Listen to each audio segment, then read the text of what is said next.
Hello students, here is the question. Here we need to identify which of these compounds is aromatic, and for a compound to be aromatic we need all of these conditions to be true. Now the conditions are the compound should be flat, it should be cyclic, it should have a conjugation on each and every carbon atom present, and also it should follow Huckel's rule.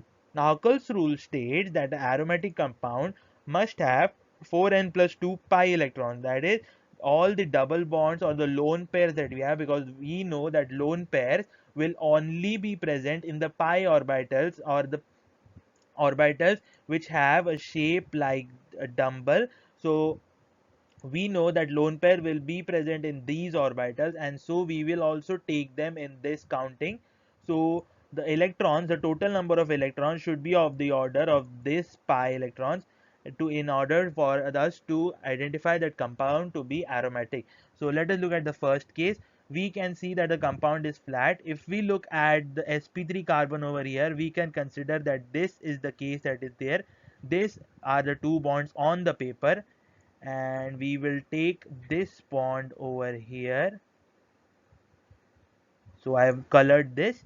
Now this represents the bond coming out of the paper, and the one I am drawing represents the bond that is going into the paper.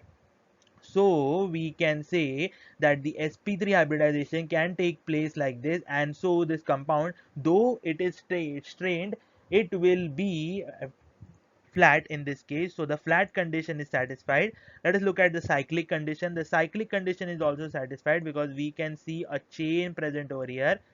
And if we look at conjugated, we know conjugation meaning the bonds should be able to move to each and every carbon, or at least be able to move to the carbons present in the ring. But if we look over here, we have a sp3 carbon in the compound over here in the ring, and we know carbon cannot show valency of 5, so this carbon won't have three bonds over here and two hydrogen present on it. So conjugation case makes this compound not aromatic. And if we look over here, this is the standard example for aromatic compound. So this is the benzene ring. It is flat, it is cyclic, it is conjugated, all its bonds are able to spread throughout the molecule or compound. And Huckel's rule, because we can see that there are three pi pairs. So 3 meaning it has 6 electrons, and if we put that in this formula over here, n comes out to be equal to 1. So that means n is an integer in this case, and 6 pi electrons is the normal case for a compound to be aromatic.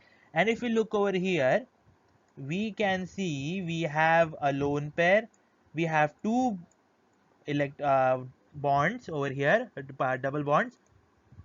Now we will look at the condition for the third case, that is C.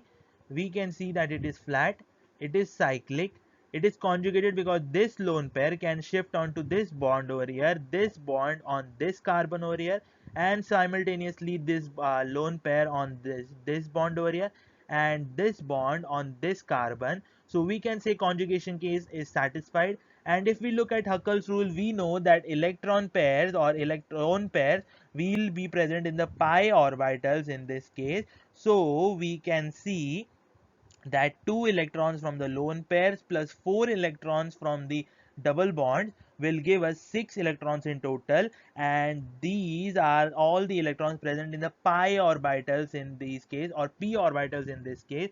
So we can say that Huckel's rule is also satisfied and this compound is also aromatic. But if we look over here, we can see that all the carbons is flat, correct, all the carbons have are in the cyclic ring, also correct. We can see that the conjugation is possible because you have a positive charge over here, this bond can shift on this side, this bond can shift on this side, and we can have bonds placed on a different side. Similarly, if we look for Huckel's rule, we need to know that how many electrons are present. Now if we look over here, there are only two pi bonds, and this is a positive charge, meaning we don't have electrons present in that. So in total we have only 4 electrons, and if we put it in the formula 4n plus 2, we will have a fraction value, and n cannot be a fraction value, so D is incorrect. So we only have option B and C as the correct answer because they have 6 pi electrons present in them each. Thank you.